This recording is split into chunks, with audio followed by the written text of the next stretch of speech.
I just need to show you this up close. This just looks so good. You might think you know French food until Lyon hits you with neon pink sweets that look like Barbie made them, cocktails built in a science lab, and eggs cooked in an entire bowl of red wine. It's said that Lyon is France's food capital. So today's mission is to build the most delicious foodie day with 7 stops from breakfast to drinks. And it all starts with sugar, but the cultural kind of sugar. We have got the cultural sugar and it's still warm. I can't wait to eat it. We gotta find somewhere to eat it, like a local. We're gonna show you 2 breakfast spots today, and we have more of a sit-down, very French breakfast coming later. Leave it to the French to even make yogurt better. I can't. But if you're on the go and you want something to grab and go, you gotta get a praline brioche. I know, it smells so good. I know it smells so good, but you can't have it. Every local, every food guide said you have to go to Pralis. It's where these were invented in 1955 by a local legend. And it looks like Barbie made it, which is kind of wild. It's literally just a brioche bread studded with praline, which is coated in kind of like a pink sugar, which are like usually a mix of almonds and hazelnuts. I believe it's all almonds here. And it's still served warm, which is why everybody goes to Pralis. It's made there, and you get them fresh every single day. You ready for this? I mean, I'm ready for any kind of bakery, let's be honest. This is the small, and I feel like it could feed like a family of 4. This is nuts. Here. Oh, it's warm. I know, it's still warm. Fresh baked every morning. Oh. Oh. I just need to show you this up close. This just looks so good. Oh my gosh. I didn't expect it to be that good. I was like, oh, amazing, actually. I didn't expect it to be gooey. Like the brioche is like so buttery and soft. It's like gooey like a cinnamon roll, but Yeah. like it's basically like gooey cinnamon roll, but like with sugar. Oh my gosh, I wasn't gonna eat all of this, but I'll take your half. Feeds a family of 4 or 1 Caleb. And we saw them putting all the pralines in there. there's a lot. It was like scoops and scoops and scoops. It is France. Très bien. Is that French? I don't know. I lost language. Now, we don't expect you to actually eat this much food in one day, but we want to give you options because maybe you want some affordable quick stops between sites, or maybe you want to sit down and enjoy the city. So this way, you can do what you want to do and build your perfect foodie day. We always like to venture a little bit outside of the main tourist center, so we arrived at Dandelion Cafe, a super chill cafe for breakfast or brunch, and they do a very typical French way to start the day, the petit déjeuner. Now, France loves a formula, which is a meal for a set price with different components. And at breakfast, it looks like the petit déjeuner, which is normally a coffee and a juice and a pastry, which we got a little lemon cake. But the reason we chose Dandelion Cafe is because in all the reviews that I saw on Reddit as a hidden gem, they also serve fromage blanc, which is essentially like a really thick and tangy yogurt, but it's France, so it's not yogurt. It's technically a cheese because we always have to have cheese even at breakfast. And then they put a little homemade granola on top with some fruit, and that makes their extra special Dandelion Petit Déjeuner. It literally looks so thick. I don't know how this is cheese, but I'll take it. It looks like yogurt. It tastes kind of like yogurt. It's like the texture of sour cream, like so thick and rich and creamy because French. Kind of the taste of cream cheese, like very light. It's not sour at all, so I guess it is more like cheese, but like yogurt. Leave it to the French to even make yogurt better. I can't. I wish Caleb could try it, but he can't have dairy, so it's all for me. Pastry man. Of course I had to get something, so I got a pastry because I'm the pastry man. I was really sad they didn't have any more cinnamon buns, but I got a lemon cake. That's the most moist. I know that's a conflicting word, but it's the most moist lemon cake I've ever had. It's like they just like took a lemon and a bunch of sugar and infused it in this cake. I'm actually not disappointed that I didn't get the cinnamon roll. I'm not at all. This is actually very good. I was gonna take some. So for lunch, we have 2 sit-down options, both very French, but very, very different. The first is a Bouchon, which is Lyon's answer to a French bistro, but more really rooted in that working class tradition. This is where you come to eat like a local in Lyon. So not every cozy looking restaurant in Lyon is a Bouchon, even if it says that. They actually have an association to protect them, and there's only like 20 or so of them that have this protection. And where we are at, I'm sorry, France. I'm sorry. I'm gonna butcher this. Le Poulain d'Or is one of them, which is why we chose it for our sit-down lunch spot. And we've got some wine. This is the Beaujolais which is very light red from the region, very local. And we're going to the Bouchon Festival next week. Stay tuned. If you want to eat like a true local and how the working class did, which is representative of the Bouchon, you would get the 3-course set menu, but we did that in a traditional Lyon food video, so if you want to see what that looks like, check that out.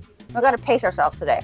So for our starter, we got a egg, but it's a French egg. So it's poached in red wine, obviously, with bacon, obviously, fried bread, and some mushrooms. I think France is trying to kill me because they're like, here's a healthy egg. And then we're gonna add bacon and wine. I am okay with it. If this is how I die, so be it. This egg. I wish you could smell this sauce. It smells so savory. Oh, crunchy bread. Runny egg. Wine. Garlic. Mushroom. That is literally the flavor bombiest egg I've ever had in my life. Because France. Better yogurt, better eggs. I think we should always add wine to eggs, like forever. Let's sign a petition. Hit like if you agree. Wine and eggs needs to be the new trend. That is fantastic. It's so flavorful. Doesn't need salt. It's rich. It's deep. It's umami. Somehow it's fresh. You're just throwing all the words at it. Because it is. Like, it's an egg. But it's phenomenal. It's a French egg. Delicious. Well, we have no sexy shots of the main dish for you because he came out with 2 big spoons before we could do anything and cut it in half for us. Oh, you're splitting it for us. So nice. Thank you. Yum. Very nice of him, but also it was not nice.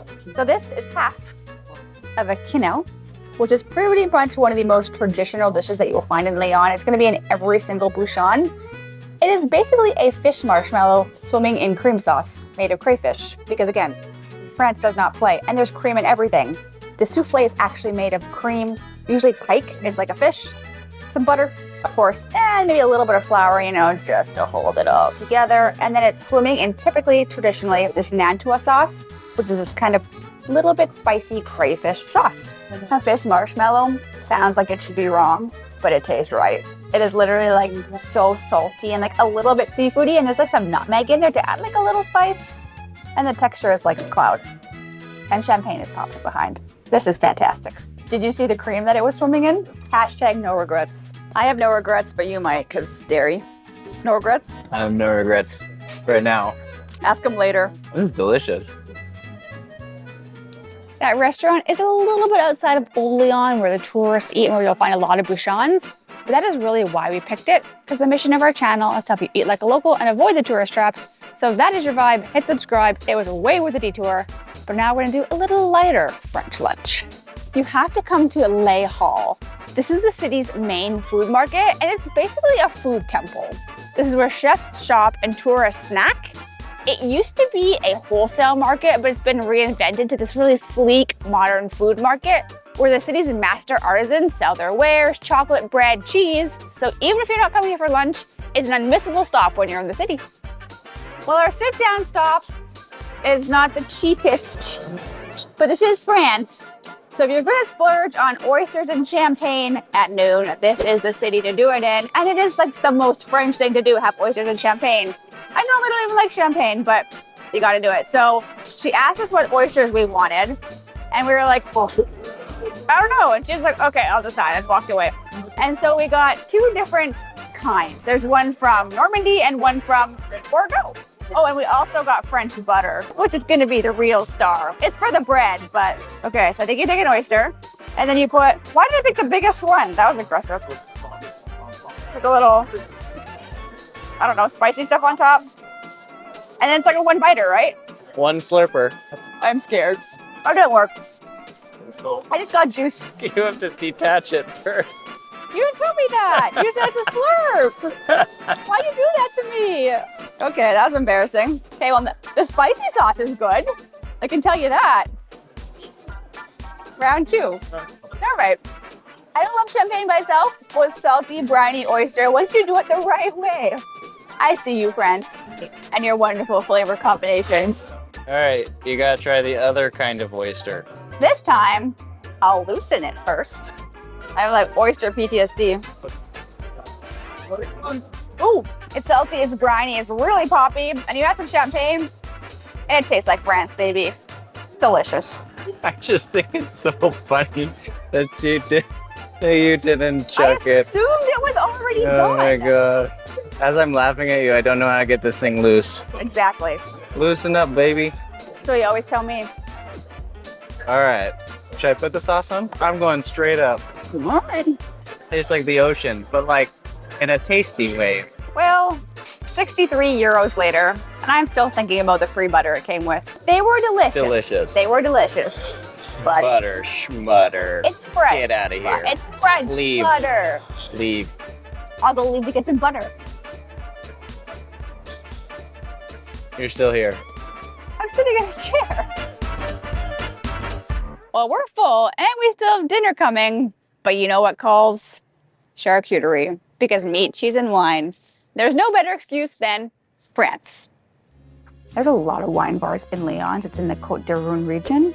But everyone said to come to Au Pot de Vin because they have this huge list of local French wine, which you can see on the wall. We're here for apéro hour, which is kind of like a aperitivo hour. It's a good chance to have something small for dinner if you're not feeling like a big sit down, or if you just want an excuse to drink wine and eat cheese, like we do, and just slow down and be French about it. Their charcuterie board is not just meat and cheese, but also has a very traditional Lyonnaise food, the pâté en croûte, which we had a couple days ago and we fell in love.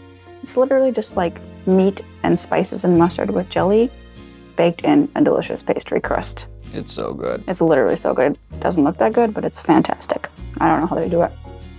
French wizards, especially with wine. We had it at breakfast with breakfast wine. It's better in the evening, let's be honest. So good.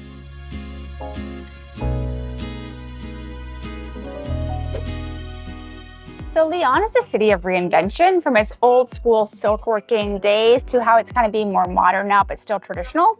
So we wanted to reflect that history in our food stop for dinner. So we found La Verrerie on Le Fooding, which is like France's Michelin guide, but for like more fun, modern places with vibes. And this place is what happens when two chefs take over that old school Bouchon, but then bring it into the 21st century.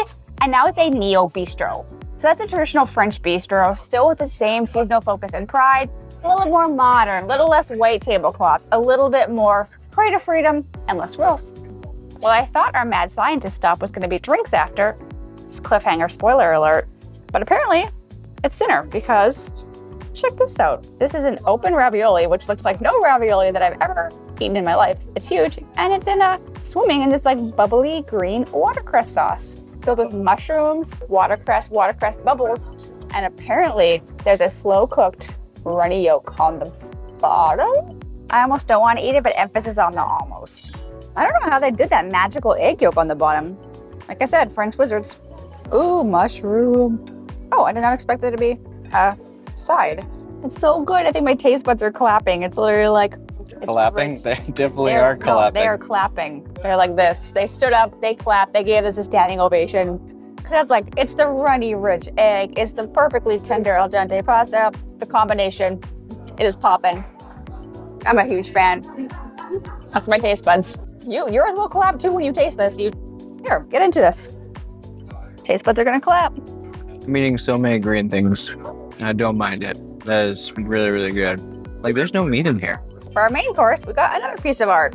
Looks very different than that homey, cozy, traditional Bouchon lunch that we had. This is a pressed lamb, the fanciest lamb I've ever seen. Then we put it back in a square container in the fridge, and with the fat, everything kind of presses together, and we grill them again. With some kind of like date and lemon like kind of sauce on top. Again, continuing to prove that Lyon invents itself from traditional French food to now French Asian fusion. On top, it's a gel made with date and lemon. Oh, yum. It has an oriental vibe to it. It's quite nice. And a little bit of Spain because we got Pedron peppers. Fried Pedron peppers. Love those. And then it's doused in Dijon, since we're close to the Dijon, the capital of mustard. Lamb juice and some pickled mustard seeds. And some lamb juice. Sounds fantastic. I don't really know how to tackle it. I've never had lamb in a square before. I don't think I've ever had pressed lamb, period. I know. He said it was pulled and then they like shape it and re-grill it. Oh, you gotta see this. Check that. That looks tender. It is pulled. Look at that texture. Yeah. Oh, it's smoking. You know it's fresh when it's literally still on fire.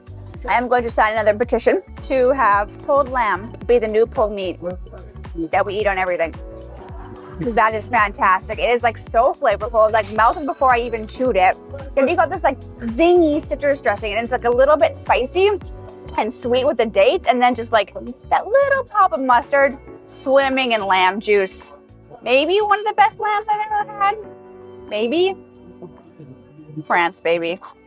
Are you surprised? Well, that was absolutely fantastic. I keep saying fantastic. It was fantastic because we're in France. But the next stop, I teased a little bit, is less French bistro and more French mad scientist, but with alcohol. Where are we going? This feels like it might end like a horror movie. We started the day with praline-studded brioche and super traditional eats, and now we're ending the day with cocktails made in the lab. Welcome to Abstract. I feel like I'm in some old retro like diner. This place is such a vibe. And this is one of the only bars in the entire world that doesn't buy any spirits. They make their own in a lab. All right, this is Nico, the founder of Abstract. So tell us about the bar and the concept. Our point was to try to challenge the way the people are dealing with spirits. It started with the lab. Then we said, okay, let's open a cocktail bar. So the thing they do here, they call them monochromes. Each and every spirits we do here is always only based on one single ingredient. You will try it and you say, oh, that reminds me this moment in my life when I first tried strawberry. They try to actually distill that ingredient into an alcohol that tastes like just that one thing, and then they take traditional cocktail recipes with their ingredients to give them a new spin. It's crazy. I don't understand how they do it, but I'm not here to understand. I'm here to drink. So this is a chrysanthemum cocktail. Looks like water. This could be a very dangerous night. Wow. It's literally so flavorful. Like, it looks like nothing, but it's so floral. It's so herby. It's like perfectly sweet and balanced. I don't know what they're doing back there at that lab, but they should keep doing it and keep bringing it to me. All right, folks. I got a martini. He made fun of me because I couldn't say this. Martini patisserie. Patisserie. I don't think that's I don't right. know. All right. It has butter, vermouth, rice syrup, and orange blossom. And he said, it's the booziest one out there. Look at this cocktail. Which is why I got it. I love that glass. Don't be deceived by the polka dot glass. This thing backs a punch in a very good way. Can I try it? We're having a dance off. I got a shopping cart. Can I get up? Nope. No, okay. Okay, now it's Caleb's turn. You know that was the best. Okay, now you gotta tell us who wins. There is a right answer. Well, it turns out you can taste an entire city in 24 hours. And in Lyon, it tastes like the past, the present, and the future all in one.